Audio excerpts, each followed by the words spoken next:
Triángulos del cuello. El cuello se encuentra dividido por un músculo. ¿El del amor cuál era? Gracias a este músculo se divide en dos triángulos, uno anterior y uno posterior. Pasamos al anterior. El triángulo anterior se encuentra limitado por el borde inferior de la mandíbula, por el borde anterior del músculo esternocleidomastoideo y por la línea media. Va a tener un suelo representado por los músculos supra e infrayoideos. ¿Bien? Tiene un contenido. Todo triángulo tiene que tener un contenido. ¿Cuál es ese contenido? Músculos suprayoideo, infrayoideo, la glándula tiroides, paratiroides, el conducto laringotraqueal, es decir, la laringe y la tráquea, el conducto faringoesofágico, es decir, la faringe y el esófago, la fascia cervical, ¿bien? Y el espacio supraesternal. El triángulo anterior se encuentra dividido por otros triángulos. Tenemos el triángulo carotidio, que se encuentra limitado por el vientre posterior del digástrico, por el borde anterior del esternocleidomastoideo y por el vientre superior del homoyoideo. El triángulo carotidio va a contener al paquete vasculonervioso del cuello. ¿Cómo está formado este paquete? Nervio vago, arteria carótida primitiva o común y la vena yugular interna. ¿Y la arteria yugular interna está o no está? No existe, ¿no? ¿Por qué más? A este nivel también se encuentra el nervio hipogloso y es punto de referencia, al igual que el triángulo de Farabeus, para la identificación de las carótidas. ¿Bien? Luego tenemos un triángulo muscular delimitado por el borde anterior del esternocleidomastoideo, la línea media y por el vientre superior del homoyoideo.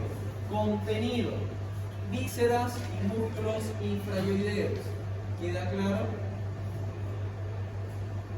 Triángulo submentoniano, por debajo del mentón.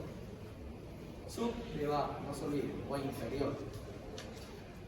Se encuentra limitado por el vientre anterior digástrico, bueno, por ambos digástricos, ¿no? A los lados. Por el cuerpo, el hueso yoides, tiene un piso, el músculo miloideo, y un techo, el músculo platino. Su contenido: ganglios linfáticos submentonianos, vasos submentonianos, es decir, arteria y vena submentoniana, y la vena yugular anterior. Pregunta de examen: ¿cómo se encuentra formada la vena yugular anterior? Ustedes van a responder: se encuentra formado por la serie de anastomosis de las venas superficiales de la región submentoniana. ¿Bien? ¿Dónde desemboca o termina esta vena? ¿En la vena subclavia o en la vena yugular externa? Si no desemboca en la subclavia, va a desembocar en la vena yugular externa. ¿Cómo se encuentra constituida la vena yugular externa? Por la anastomosis, la vena temporal superficial y la maxilar interna. En el espesor de la glándula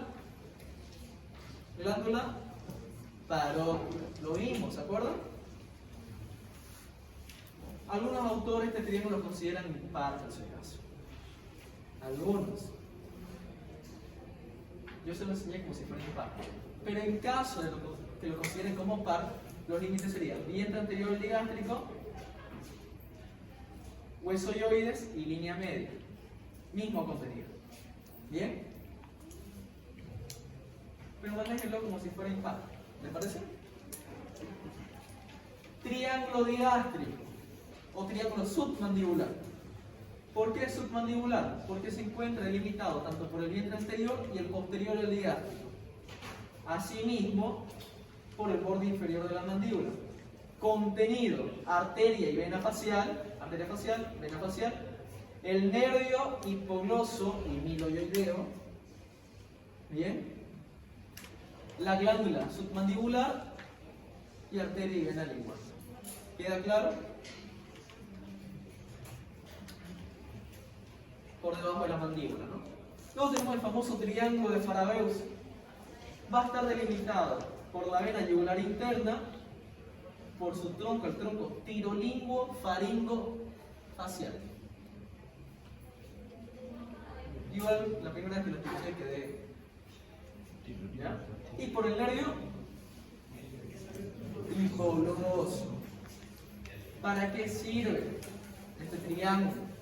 A este nivel va a existir la bifurcación de la carótida común. Esta es la carótida común. A nivel de la cuarta vértebra cervical, es decir, a nivel del cartílago tiroides, un centímetro superior a este cartílago, o a nivel del hueso yoides, se va a bifurcar la carótida común en una carótida externa y en una interna. Acá podemos ver que la externa me está dando la tiroidea superior, la lingual, la facial y sus otros tres ramas colaterales. ¿Cuáles eran las ramas terminales de la carótida externa? La temporal superficial y la maxilar interna, ¿no? Estas dos van a generar la articulación temporomandibular a través de su cráneo, ¿no? Triángulo de Pirogov, siempre se pregunta.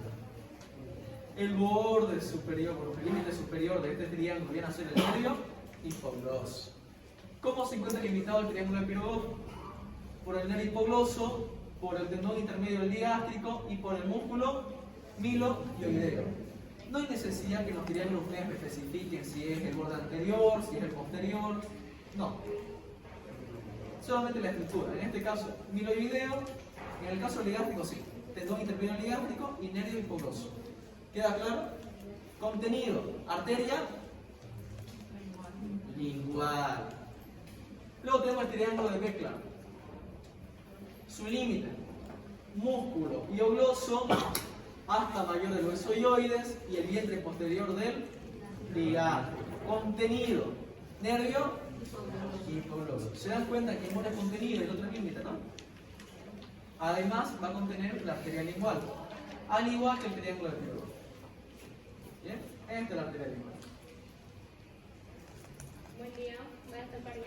¿Me tengo? Claro. Le dije que el esternocleidomastoideo divide el cuello en un triángulo anterior y uno posterior. Esto también entró el año pasado, en el primer parcial. Se dan cuenta que no son preguntas difíciles, ¿no? Son sencillas.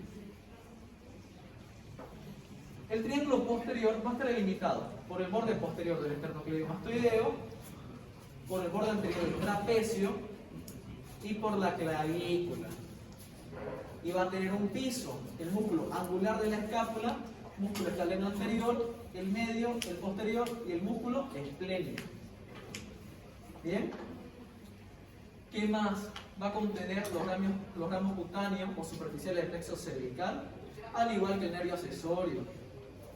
Pero existe un detalle anatómico muy importante en el triángulo posterior. Se encuentra dividido en dos.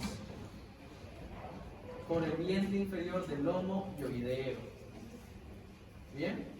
Es un triángulo occipital o superior delimitado por el esternocleidomastoideo, por el trapecio y por el vientre inferior del lomo yoideo. Contenido: arteria occipital, de ahí proviene su nombre, el nervio mastoideo, ganglios y por el nervio accesorio.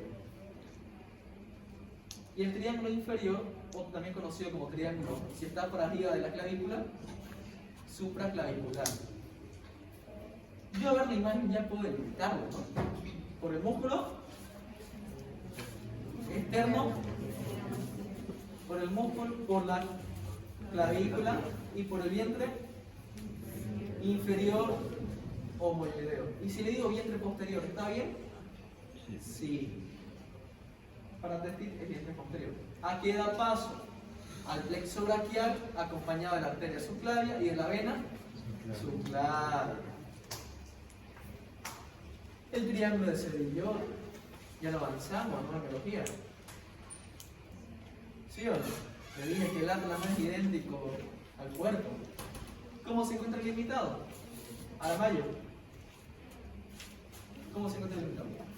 Por los músculos externales del esternocleidomastoideo, por los fascículo clavicular del esternocleidomastoideo y la clavícula. Contenido: Nervio frente.